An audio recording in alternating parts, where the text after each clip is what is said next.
पंतप्रधान आवास योजनेतल्या जाचकाठी हटवण्यात आलेल्या आहेत। केंद्रीय ग्रामविकास मंत्री शिवराज सिंग चौहान यांनी पुण्यामध्ये ही घोषणा केली। दुचाकी आणि मोबाईल फोन असणाऱ्यांना पंतप्रधान आवास योजनेतून घर देण्यात येतील। महाराष्ट्रातल्या ग्रामीण भागातल्या गरिबांना 19,66,000 घर देणार असल्याचं चौहान म्हणाले। देशातील सर्वाधिक लाभार्थी हे महाराष्ट्रातले असल्याचंही त्यांनी आपल्या भाषणात म्हटलंय।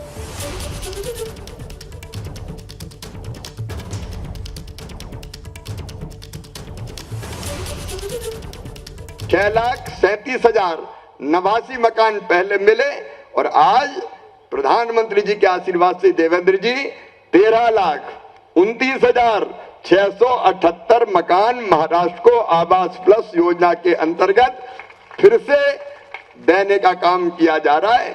तो कुल मिला के एक ही साल में 19,66,767 मकान महाराष्ट्र को मिल रहे हैं।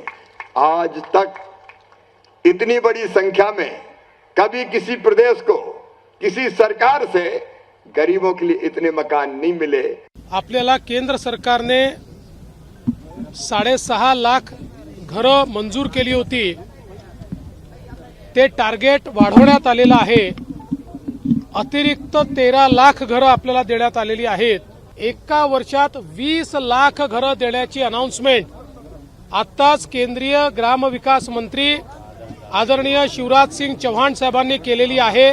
देशाच्या इतिहासामध्ये कुठल्याच राज्याला आजपर्यंत एका दिवसात किंवा एका वर्षात इतकी घरं मिळालेली नाहीत। ती 20 लाख घरं आपल्याला मिळालेली आहेत। खरं म्हणजे आपल्या आवास प्लस मध्ये 26 लाख त्या ठिकाणी लोकांचं रजिस्ट्रेशन आहे। एबीपी माझा, उघडा डोळे बघा नीट।